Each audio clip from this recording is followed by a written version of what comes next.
Los tribunales de arbitraje privado. Ubicación mundial. Año en la actualidad. La catástrofe.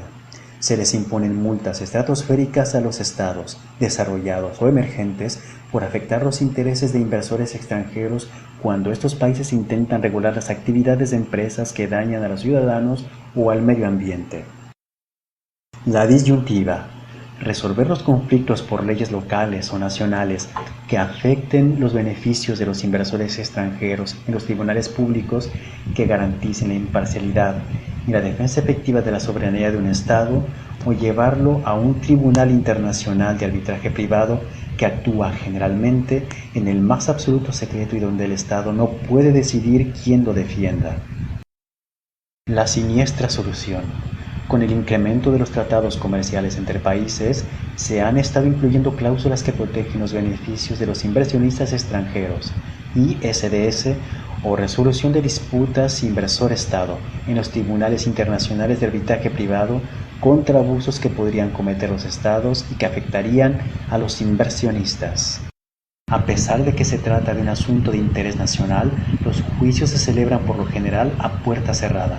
No hay jueces, hay 3 abogados mercantiles que se turnan los puestos de árbitro principal, árbitro defensor del Estado y árbitro defensor de la empresa.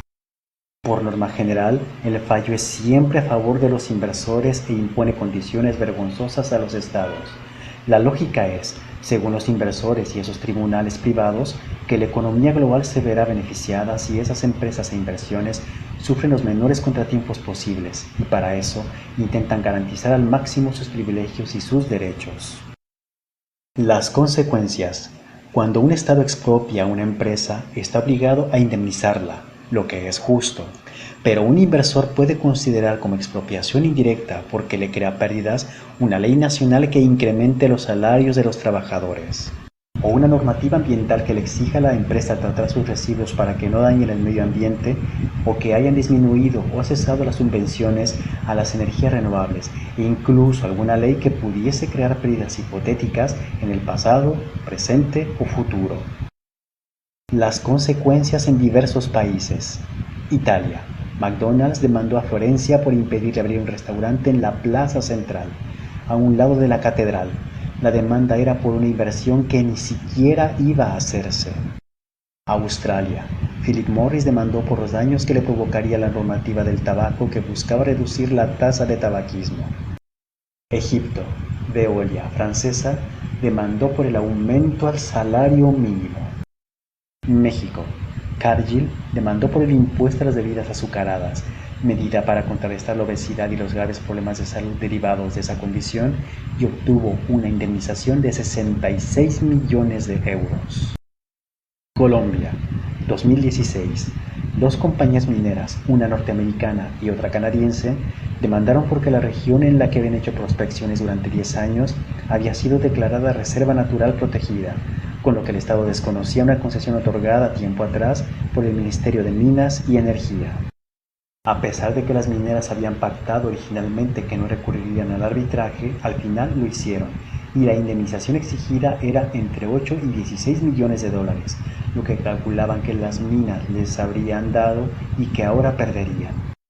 Alemania, 2009, Vattenfall, Suecia, con una central eléctrica de carbón en la ciudad de Hamburgo, demandó a la ciudad porque, después de haber sido auditada la central, se descubrió que vertía agua hirviendo al río, lo que viola las normativas medioambientales vigentes, y se le pidió que remediara esos vertidos. Pidió una indemnización por 1.400 millones de euros. Alemania, 2011. Vattenfall demandó porque Alemania decidió abandonar la energía nuclear y eso afectaba a 2 de sus centrales nucleares. La indemnización solicitada era de 4.700 millones de euros. Perú, 2009. D'Orient, filial de Renco, norteamericana, cuyo director ejecutivo es Ira Renner, financiero de Wall Street y uno de los hombres más ricos del mundo, demandó al Estado peruano porque cerraron su fundidora en La Oroya, conocida como el Chernobyl de los Andes, porque no cumplía con la más mínima normativa de cuidado ambiental y había envenenado a los pobladores. El 97% de los niños presentaban niveles alarmantes de plomo, arsénico y cadmio, Estimaban que eso reducía su coeficiente intelectual de 1 a 3 puntos cada año que pasaban ahí. El gobierno ganó la demanda, pero aún así debió pagar alrededor de $8 millones por honorarios al Tribunal Internacional. La denuncia. Han habido manifestaciones en Europa para prevenir que los tratados que firme la Comunidad Europea contengan esas cláusulas, y se ha impedido que se firmen tratados que las contengan. Conclusión. Ante las críticas en muchos países de la Unión Europea, la Comisión Europea ha cambiado la propuesta inicial de Estados Unidos para establecer un tribunal de arbitraje privado, conocido por sus siglas en inglés ISDS. Ahora se propone crear un mecanismo con jueces de la función pública llamado Investment Court System. El ICS intenta cambiar lo procedimental y ser más transparente, pero el objetivo final sigue siendo el mismo. Ahora, más que nunca en la historia, el derecho se está utilizando para beneficiar a una élite político-económica que, en el ámbito internacional, puede actuar sin contrapesos normativos y con un alto grado de impunidad. Reflexión final. Un organismo con el poder de influir en las decisiones democráticas y soberanas de un país bajo amenaza de sanciones económicas extraordinarias socava la esencia misma del Estado. Ahora se le quita al Estado la posibilidad de pedir indemnizaciones por daños ambientales o de salud pública y debe reparar el daño a los beneficios esperados de un inversor extranjero. La simple idea de que prevalezca el beneficio económico de unos pocos por sobre toda una comunidad o nación es sencillamente una aberración, un insulto a la inteligencia, es algo que no debe existir por ningún motivo. Acciones.